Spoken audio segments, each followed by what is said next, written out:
invite Filippo Sanfilippo and Timothy Wiley for our next presentation. Thank you very much to the chair.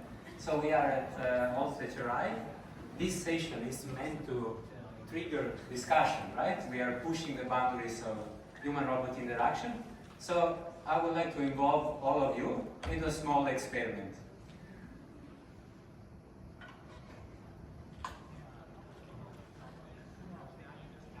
Watch the video.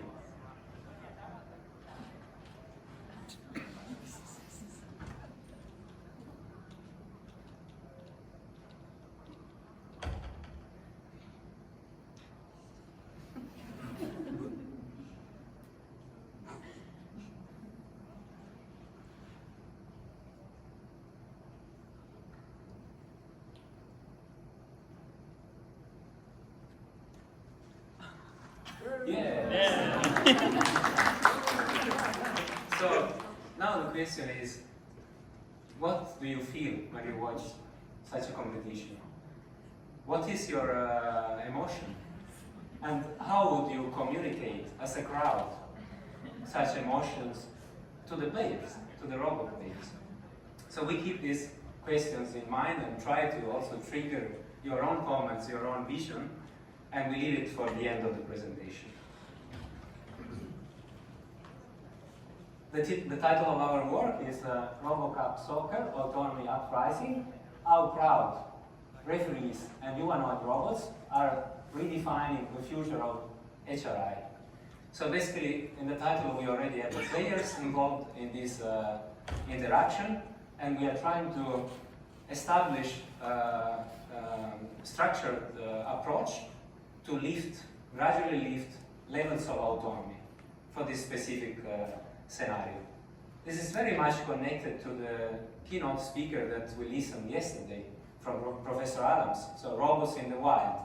Very highly dynamic, unstructured environment, so very high complexity, very high mission complexity, and also an interaction between the robots and the crowd, between the robots and the team that is teleoperating the robots, and so on.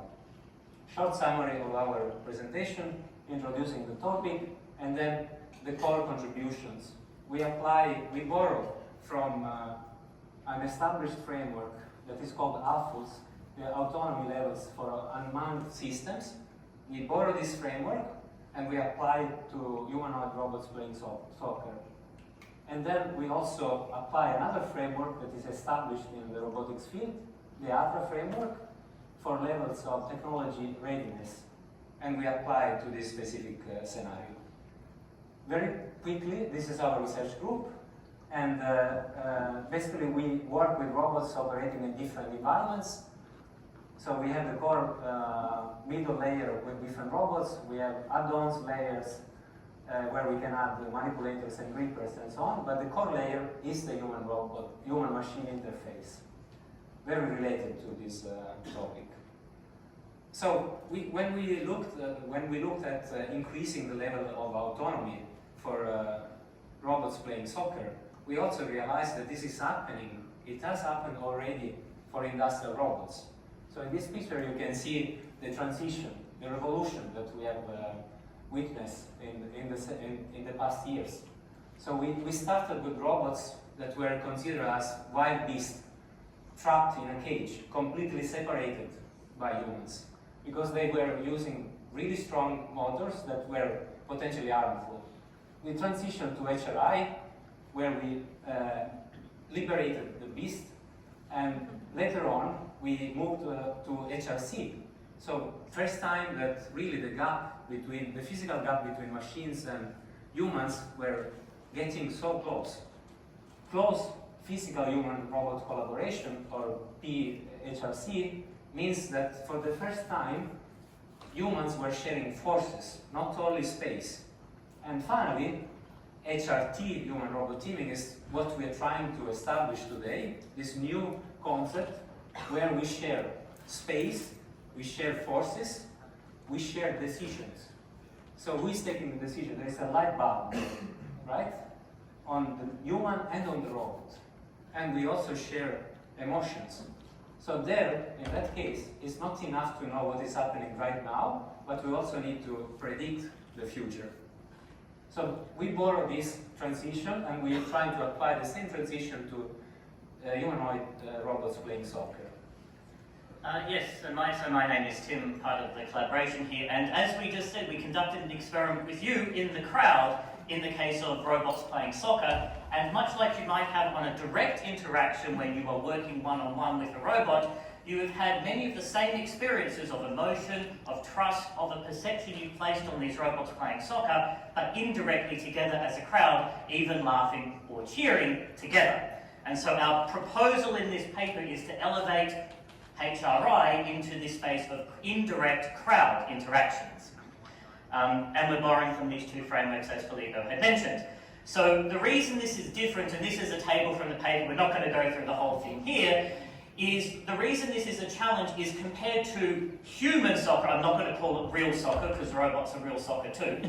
Compared to human soccer, there's much different level of interaction because, as we've highlighted here, the robots don't often display the same cues and the same speech, the same response to the first talk. Right? Yes, absolutely connected to the first talk, and a number of the ones we've seen throughout the conference, even the track on crowd HRI earlier today, they don't exhibit the same response as a human-to-human interaction. And while there is some studies in the area, there's a lot more in human-to-human space and very little looking at crowd HRI. So this is where our proposed framework comes in. So basically, we looked at the left side at the Alphos framework, which is autonomy levels for unmanned systems. So this framework looks at three essential aspects. Level of external system independence, meaning there is someone operating the robot, teleoperating, or it is fully autonomous.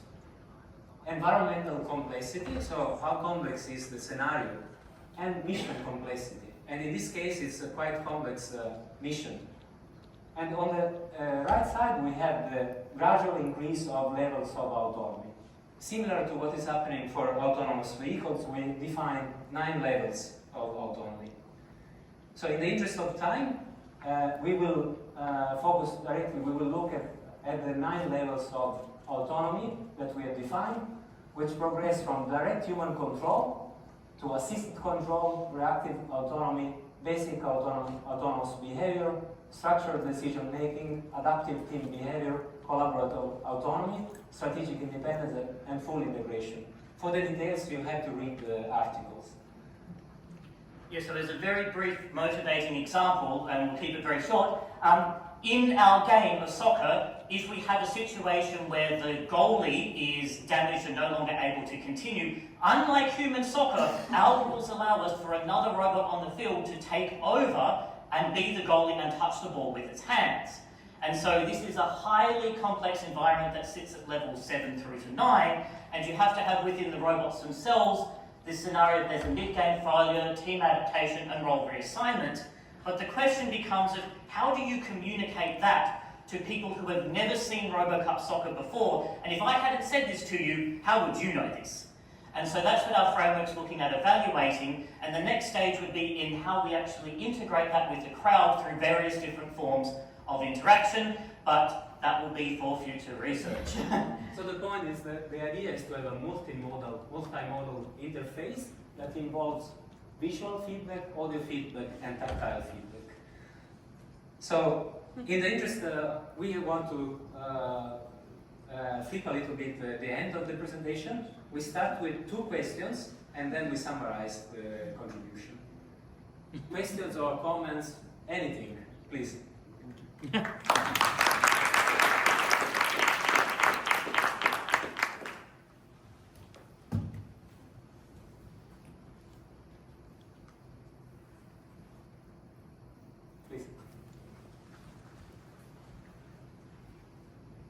Thank you so much. Very interesting work. I was wondering, whatever you find in this study could be reverse engineered towards human soccer.